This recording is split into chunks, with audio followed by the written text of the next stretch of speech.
नमस्कार, स्वागत है आप सभी का। पिछले वीडियो में अपन ने राजनीतिक संस्कृति के बारे में समझा था। क्या राजनीतिक संस्कृति का अर्थ है और विभिन्न विचारकों ने राजनीतिक संस्कृति की किस प्रकार की परिभाषाएं दी हैं। आज अपन पढ़ेंगे राजनीतिक संस्कृति के निर्धारक तत्व, कि आखिर वो कौन कौन से तत्व हैं जिनकी वजह से किसी स्थान विशेष की, किसी राज्य विशेष की संस्कृति का निर्धारण होता है। क्योंकि हम सभी जानते हैं कि दो जगहों की, दो राज्यों की एक जैसी राजनीतिक संस्कृति कतई नहीं होती है। एक विभिन्नता देखने को मिलती है हर एक राज्य की राजनीतिक संस्कृति में। तो आखिर ऐसी कौन सी बातें हैं, आखिर वैसे कौन से तत्व हैं जो कि एक स्थान विशेष की राजनीतिक संस्कृति और दूसरे स्थान विशेष की राजनीतिक संस्कृति में अंतर पैदा करते हैं, दोनों राजनीतिक संस्कृतियों को अलग अलग बनाते हैं। तो उन तत्वों में अपन सबसे पहले पढ़ेंगे, वो आएगा इतिहास। किसी भी राज्य की राजनीतिक संस्कृति में वहां का इतिहास कैसा रहा है, उनका इतिहास कैसा है, इस बात से निर्धारित होती है वहां की राजनीतिक संस्कृति। जैसे अपन भारत की बात करें, भारत हमेशा शांतिपूर्ण सहअस्तित्व वाला देश रहा है। तो आज भी भारत की राजनीतिक व्यवस्था में, भारत के संविधान में इन सब चीजों का तत्व पाया जाता है। ये प्रकार की भावना, इस प्रकार की भावना पाई जाती है शांतिपूर्ण सहअस्तित्व की। कुछ ऐसे अर्धविकसित देश हैं जहां आज भी हिंसक घटनाएं होती रहती हैं और हिंसा आधारित वहां राजनीतिक संस्कृति पाई जाती है।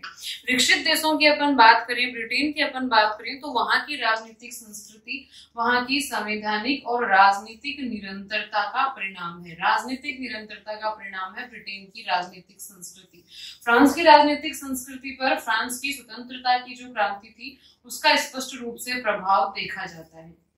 मतलब ये बात स्पष्ट है कि जैसे कि अपने से पुरानी हमारा देश है, उस देश में किस प्रकार की राजनीतिक व्यवस्थाएं थी। अगर वहां अनुशासनात्मक राजनीतिक व्यवस्थाएं थी, जन कल्याणकारी राजनीतिक व्यवस्थाएं थी, तो आज भी उनके अंश, उनके तत्व पाए जाएंगे। लोगों में भी सरकार के प्रति, राज्य के प्रति वैसा ही विश्वास पाया जाएगा और सरकार के अंदर भी लोगों के प्रति वैसे ही कर्तव्य भावना पाई जाएगी।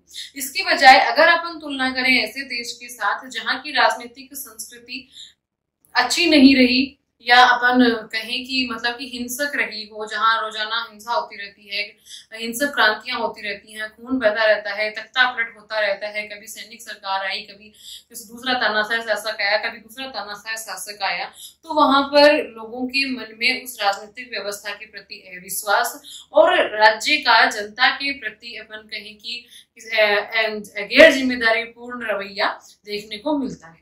तो इस प्रकार से किसी भी राज्य का इतिहास कैसा रहा है उससे उसकी आज की राजनीतिक संस्कृति पर प्रभाव पड़ता है, वो उसकी आज की राजनीतिक संस्कृति को निर्धारित करता है। दूसरा जो अपन महत्वपूर्ण तत्व पढ़ेंगे राजनीतिक संस्कृति का निर्धारक, वो है धार्मिक विश्वास। अपन सब जानते हैं धर्म का एक बहुत बड़ा प्रभाव मनुष्य की मानसिकता पर पड़ता है, मनुष्य की सोच पर पड़ता है।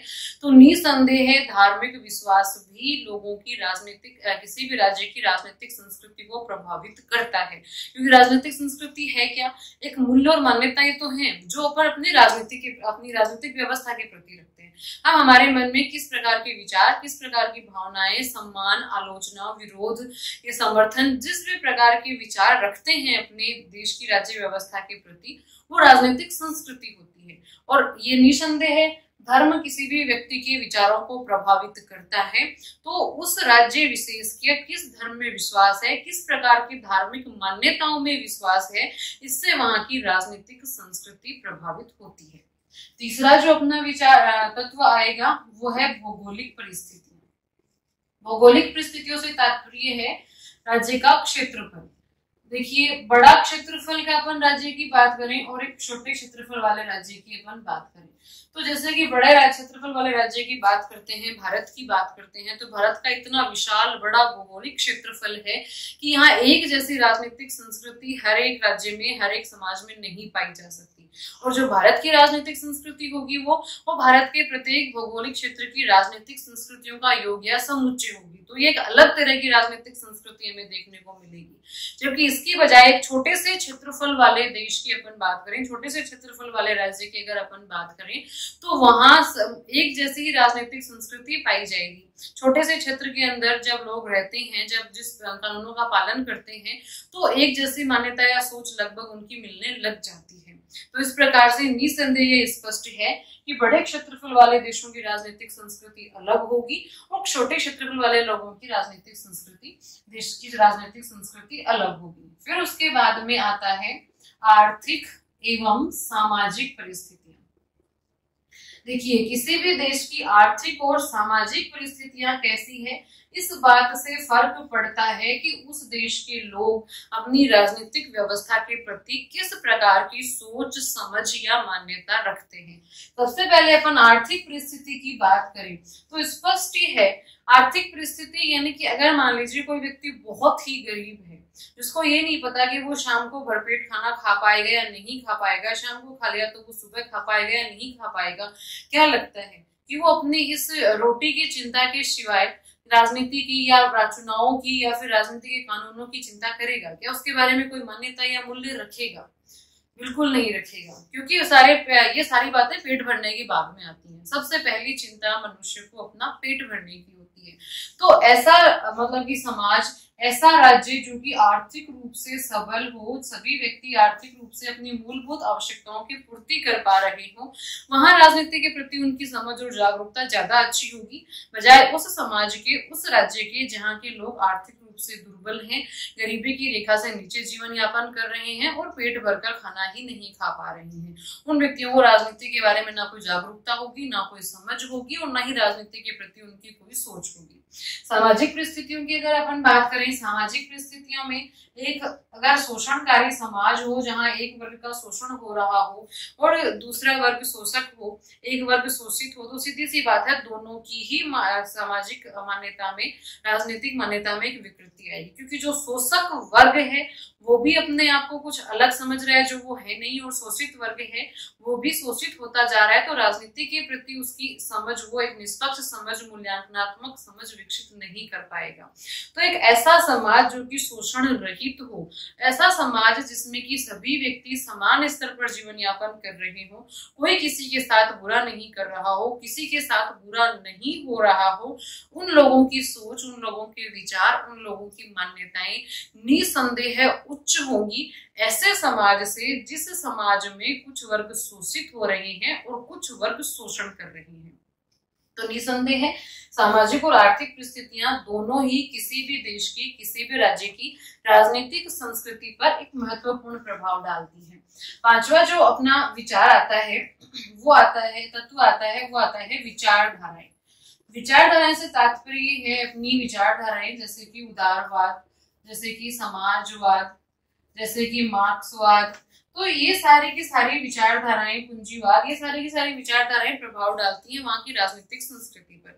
यानी कि किस राज्य के अंदर, किस क्षेत्र विशेष के अंदर कौन सी विचारधारा का प्रचार प्रसार हुआ है, कौन सी विचारधारा के बारे में लोग ज्यादा जानते हैं, कौन सी विचारधारा का लोग समर्थन करते हैं, उस विचारधारा पर आधारित फिर वो अपनी मान्यताएं और मूल्य निर्धारित करते हैं अपनी राजनीतिक व्यवस्था के प्रति। तो विचारधाराएं भी राजनीतिक संस्कृति के निर्धारण में अपना एक महत्वपूर्ण तत्व निभाती है। मान लीजिए कि किसी राज्य के अंदर मार्क्सवाद की जो विचारधारा है, साम्यवाद की जो विचारधारा है, उसका प्रचार प्रसार है और लोगों के मन में साम्यवाद की विचारधारा के प्रति एक सम्मान है, वो साम्यवाद को अच्छा मानते हैं। और अगर वहां पर कोई ऐसी सरकार आएगी जो कि उदारवाद की समर्थक है, तो निसंदेह भले ही वो कितनी भी सही हो, भले ही वो कितना ही कानूनी रूप से अच्छा कार्य कर रही हो, लेकिन लोग उसका समर्थन नहीं कर पाएंगे, क्योंकि उनके मन में एक अलग विचारधारा ने घर कर रखा है, अलग विचारधारा ने प्रभाव जमा रखा है। तो इस प्रकार से कौन सी विचारधारा को लोगों ने मान्यता दे रखी है, कौन सी विचारधारा को लोगों ने एक तरह से कहीं कि अपना रखा है, उन विचारधाराओं का भी राजनीतिक संस्कृति पर प्रभाव पड़ता है। अब आते हैं राजनीतिक संस्कृति के निर्धारण में अन्य तत्व। तो अन्य तत्व में अपन बात कर सकते हैं जैसे कि शिक्षा की, जैसे कि जनसंचार के साधनों की, जैसे कि सरकार द्वारा कानूनों का पालन करना, कानूनों का लागू करना, कार्यों की, इस तरह की बहुत सारी चीजें हैं। जैसे कि अपन बात करें, एक शिक्षित समाज होगा तो उसकी राजनीतिक संस्कृति अलग होगी, निसंदेह है।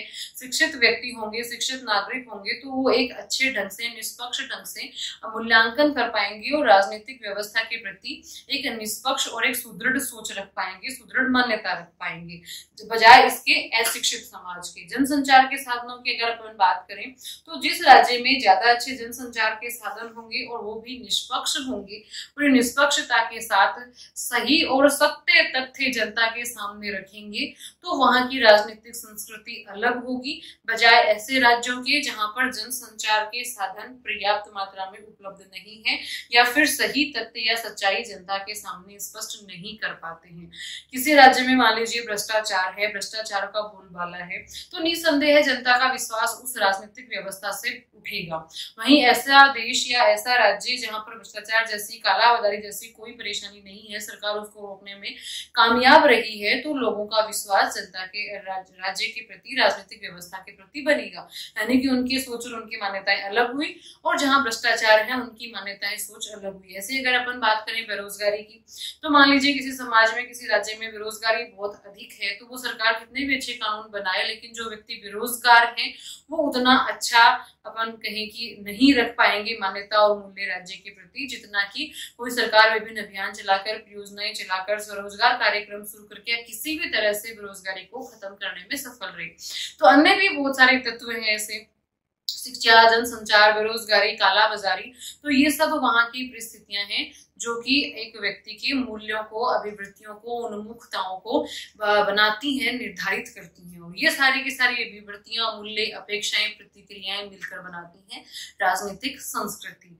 तो यानी कि ये सारे के सारे तत्व जो अपन ने पढ़े वो एक किसी स्थान विशेष की, किसी देश विशेष की राजनीतिक संस्कृति को अन्यों से अलग बनाती हैं, विशेष बनाती हैं। धन्यवाद।